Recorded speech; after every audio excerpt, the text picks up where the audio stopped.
when you sit down with the people who need to be there, like the treasurer, the financial secretary, if there's an investment person in the congregation does some kind of investments, or if there is an endowment of some sort in the congregation.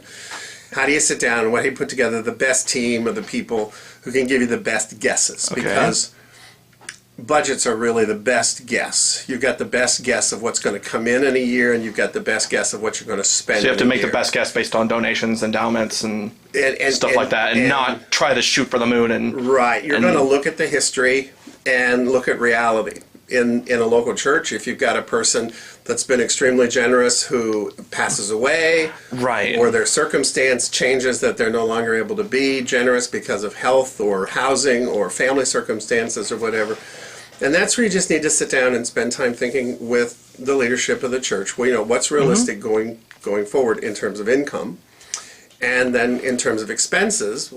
Again, what's going to be realistic about what you can spend, what you can afford to do. Budgets are often statements of mission, and they often reflect priorities of the church. So, where the church wants to put money is also where they think the most important things are in their life. So it's not going to be unusual for a church to spend a lot of money on staff, for instance. We're a human organization. Right. We serve people. And sometimes people want to apologize for spending money on staff, but really, if you're going to have staff, that's mission. Yeah, there are the certain things. But what I'm hearing so far is really just to understand the context of that church, the history of that church, what it can do, what it can't do. Right. And understand the can't part, and get that right good team to help move forward. And what their priorities are, how they want to allocate resources. Right. So that's an important part to discuss with them and for them to share with you.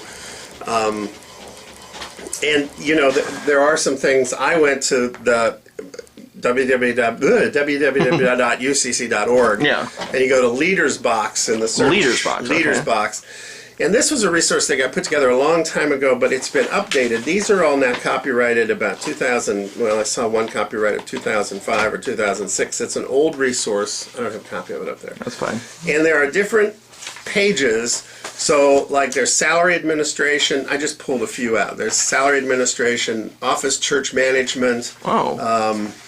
Personnel administration. Oh, that's perfect. And so each one has common practices on personnel administration, personnel policies, examples of things to think about in personnel policies like classification of employees, compensation, training and development, benefits, evaluation, position descriptions, and all.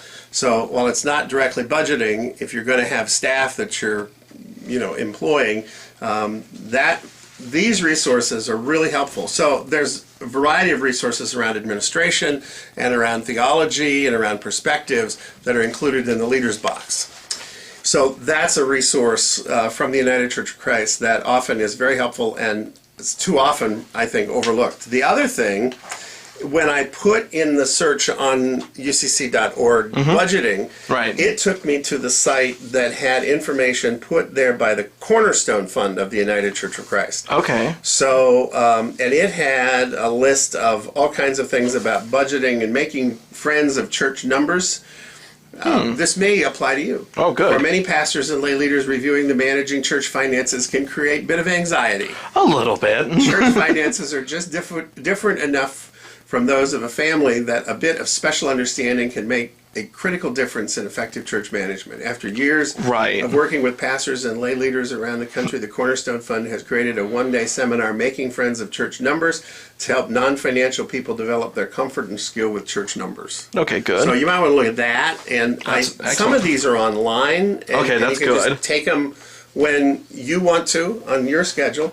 And then this I pulled off just because we were going to talk today is from Christ Church in Orville, Ohio. Okay. And it's called the Mission Plan Book, and there's a cover letter from the pastor, Randy Garris, and then there's pieces in here which break down parts of the budget. And at least it printed out these pages. Right.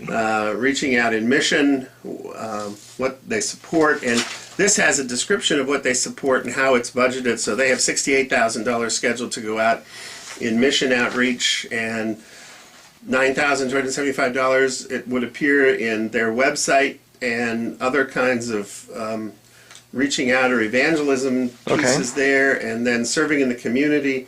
They have $18,000 budgeted there for Salvation Army, public school tutors, hospice, Habitat for Humanity, Boys Village, so a variety of things. So it really shows this is what we're doing, or at least mission-wise. Right, and that's the thing about having a narrative budget is it talks about the mission and how. So narrative budget is what we're doing with our money. Okay. And it far more is describing how that money gets used rather than just a page of numbers that don't have the interpretation. The interpretation's built into the presentation of the budget. Yeah, I do.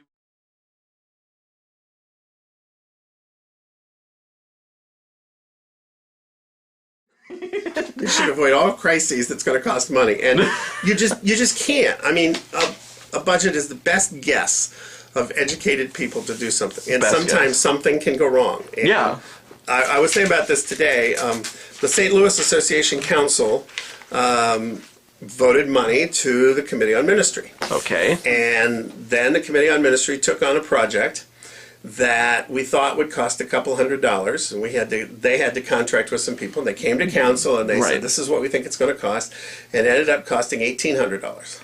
Okay. And so, you know, all the right people made all the right decisions, and now we've got this huge bill.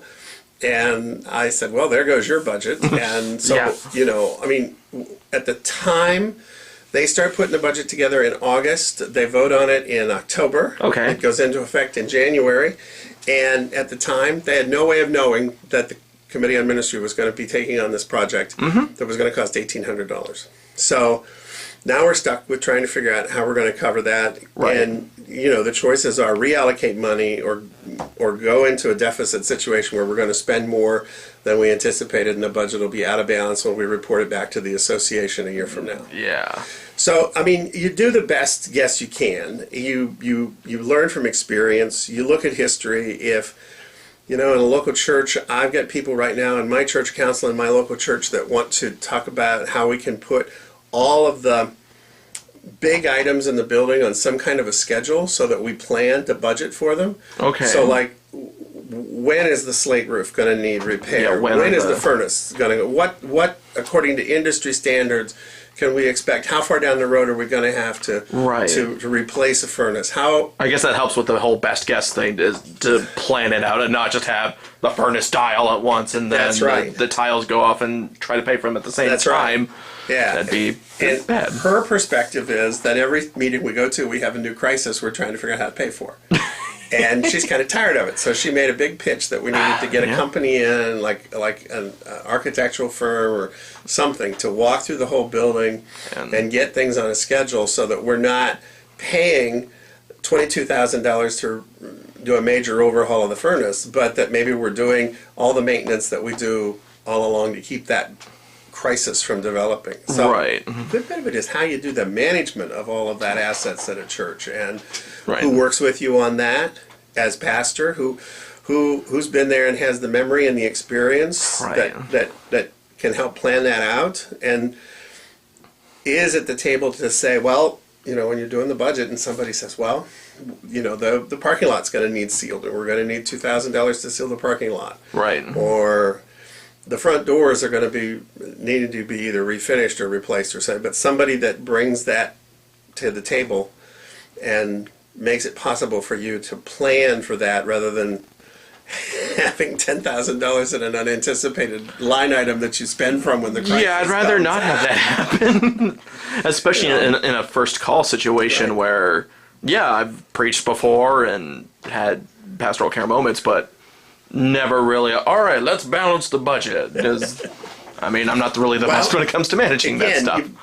You build the budget as the best guess of income and the best guess of expenses, and you get to the end of the year, and what you can always hope for is that your income was estimated too low and your expenses were estimated too high. Your expenses come in low and your income comes in high, and you look back and you think, oh, it wasn't a bad year. We came through pretty well, you know? And that's, you know, that's why you watch every penny you spend, and you try to keep everything under the targets and everything like that, and find ways. So to balance out between the income and the expenses, and just how can you do that and keep them balanced so that your best guess of income and your best I think guess it's of also expenses. watching out for wild cards also to help yeah. with it, whether it's the building falling apart or Yeah. large donor people suddenly dying off. Because I do remember my last placement at Webster Groves Christian, there was an old guy there who would pay a ridiculous amount of money, I don't remember the exact number, for a big Christmas concert every year. And that was a big, I guess, ministry, if you want to use that word, to celebrate the birth of Jesus, hooray, and we'll have a full orchestra and all of this at the congregation, but then he dies, and it's like, oh, sorry, that money's now gone, we can't do the big Christmas concert. Yeah, those things. Sorry, everybody. Right, those things, when you have that kind of a situation happen, when that occurs, the other thing that I always think is very strange is, like, when people put into their budget how much they expect to get from wills and bequests, you don't know who's going to die. And it's a little faulty to build a budget anticipating how much money is going to come in from those sources. Yeah. You know? And I see it all the time, that they put in $5,000 or $10,000 that's going to come in from wills, and, well, you don't know that somebody's going to give you that money this year because exactly. I mean, that person may have been generous in life, but when the family gets a hold of the rest of the assets, they could just say, no, you're not getting any. Well, it depends on what the will says. Yeah. But you can't anticipate that. I mean, that's kind of like, you have to just say that that's going to be icing on the cake for later, because you don't know. If we get the nice cake. Yeah, right.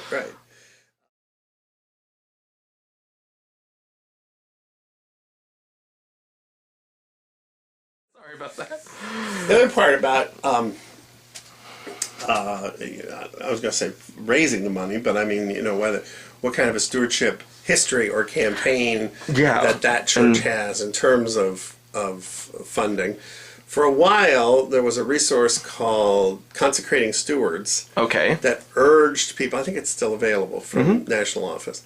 Good. And it encouraged people not to give to a budget, but to give out of a sense of generosity. Right. And to build what people gave to the church. So you did the pledge campaign under Consecrating Stewards first, and then you built the budget. A lot of churches build the budget and then go to the congregation and say, okay, we have a budget of $100,000, and you need to figure out what your fair share of that will be. Right. This Consecrating Stewards was trying to say, people need to be asked to give out of a sense of generosity and thankfulness, and not out of a sense of obligation to a budget. Right. And so I think now you've got all kinds of methods about stewardship development, including a bunch of churches where they don't have any kind of stewardship campaign, and they just say, this is what we need, and please give it to us. Amazingly, people come through with it. But I'm pretty sure that's the exception and not the rule. Yeah. But part of the responsibility is to work with others to figure out what's the best way to deal with the issue of stewardship and giving to support.